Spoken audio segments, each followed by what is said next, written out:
To Kuwait now, where the ban on public gatherings was defied by protesters, with reports that thousands are demonstrating against new voting rules. It's a peaceful rally, but police still resorted to stun grenades and smoke bombs.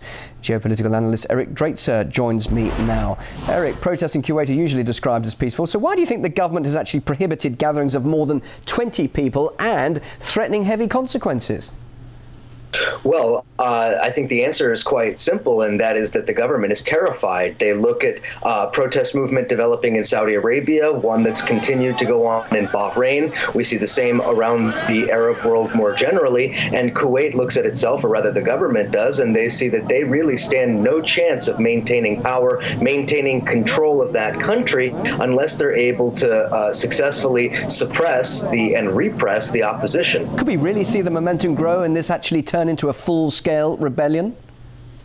Well, rebellion, revolution, reform. I mean, I think that it's degrees between that separate those distinctly different phenomenon. But I do think that the winds of change have certainly come to Kuwait, to Oman, and to many of these other countries in the GCC states that really kind of still employ a backwards mode of political organization. That is to say, essentially feudal monarchy. The people of Kuwait are not asking for anything terribly excessive. All they're asking for is representation within the parliament and parliamentary rule. And this is, of course, anathema to what these the monarchs, the absolute monarchs, the emirs want in the region. So these voting changes will in no way appease the people, but actually provoke them?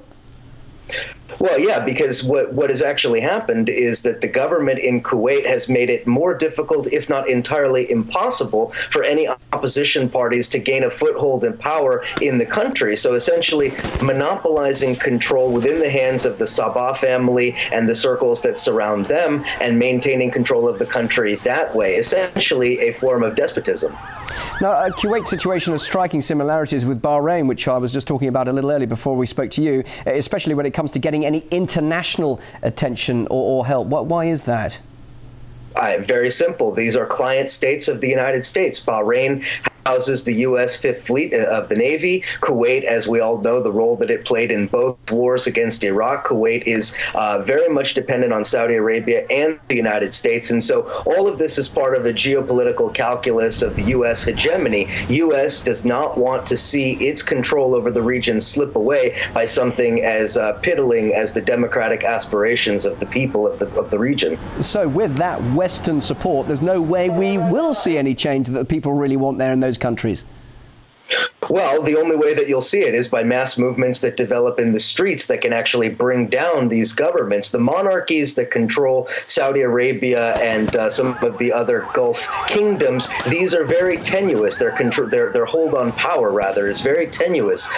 They do not enjoy support of the vast majority of the people, but rather they enjoy the support of those groups within those countries that benefit from that. However, the Shia minority in the Qatif provinces of Saudi Arabia, or the minority really all throughout the country in Bahrain and in Kuwait, these groups are now gaining a voice. And what we're seeing post-Arab Spring is the development of these democracy movements, and those have the possibility of real revolution in those countries, a revolution that could topple a monarchy and change the order of those nations.